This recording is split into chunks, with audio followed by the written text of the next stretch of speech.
Experts opened a secret UN archive and discovered Holocaust documents that rewrite history. In a library tucked away in a genteel part of London, a secret archive is being opened to the public for the first time in 70 years.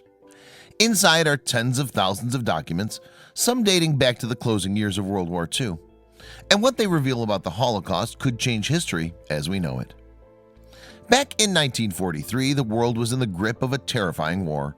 But with Allied troops winning several battles against Adolf Hitler's forces, an end to the killing was finally in sight. It was against this tragic backdrop that the United Nations War Crimes Commission, UNWCC, was formed. Predating the formation of the United Nations by 2 years, the commission was established to assist in bringing war criminals around the world to trial. And although the UNWCC did not get involved in prosecutions itself, it gathered evidence against alleged offenders and reported it to their relevant governments, aiming to ensure that a fair trial ensued. On September 2, 1945, World War II finally drew to a close. At the UNWCC, however, things were just getting started. Over the next 3 years, the Commission would assist in some 30,000 cases. In fact, in conjunction with tribunals such as the Nuremberg trials, they were able to achieve justice for many war crimes committed by the Axis powers. Nonetheless, not everyone was happy with the work being done by the UNWCC. There were in fact some powerful factions who sought to downplay the Axis's crimes for their own political gain. For example, some experts believed that there were figures within the U.S. State Department who were actively working against Herbert Pell, the UNWCC's U.S. envoy. With the dust still settling on World War II, the political climate changed again in the late 1940s. The Cold War now loomed on the horizon, and so many within the U.S. government sought an alliance with West Germany. And in order to help relations between the two nations, the UNWCC was shut down. So for more than 70 years, the information that the Commission had collected lay in limbo.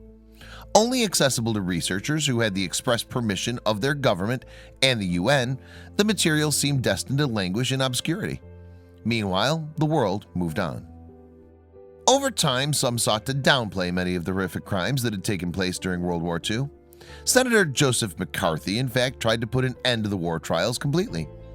Under the guise of a drive against communism, he even oversaw the release of convicted Nazis. In the 21st century, however, the work at the UNWCC has taken on a new importance. While writing his book Human Rights After Hitler, Professor Dan Plesch sought access to the materials collected by the Commission. At the time, though, they were under the protection of the United Nations in New York. But after appealing to diplomats and ambassadors, Plesch finally managed to secure the public release of the UNWCC's records. Consequently, in April 2017, the Wiener Library in London, England, opened up the archives with a searchable online database. And in it were tens of thousands of documents, some from as far back as 1943. Within the archives, researchers have already found evidence that could rewrite history as we know it. Specifically, they've discovered stunning details about how the Allies reacted to Nazi war crimes as they happened. Yes, it seems that they may well have known more than was previously believed. The first takeaway is that it completely changes how we thought the Allies responded to the Holocaust. Plesch told History in April 2017.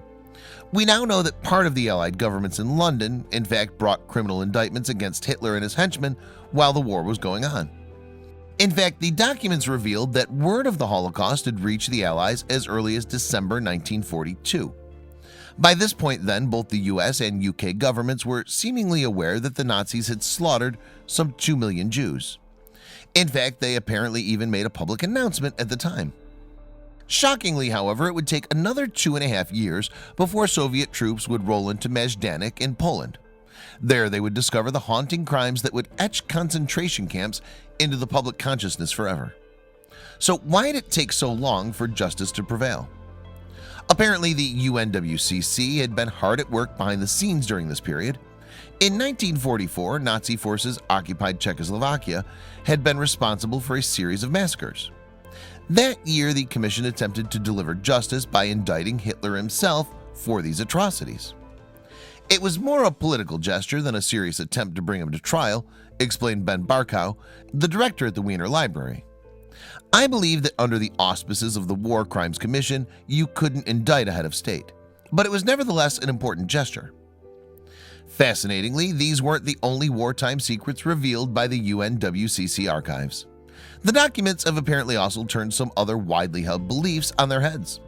For example, although it was commonly thought that sexual violence only became considered a war crime after the horrors of the Rwandan genocide of 1994, the archives have revealed otherwise. In fact, according to UNWCC documents, Allied governments had begun to take steps to categorize sexual violence as a war crime even before the end of World War II. What's more, the archives have revealed the truth about who began the push for justice during the war itself. Yes, apparently the countries that had first suffered under Axis occupation, such as China and Poland, were the first to demand that the perpetrators of the war crimes be punished. Meanwhile, the Allied powers, including Britain, Russia, and the United States, appear to have been a little slower to join the fight. Plesch, moreover, hopes that the reopened archives will reveal more truths that still resonate today. He said, "Once upon a time, there were people not only suppressing war crimes, but convincing the world that they never even existed."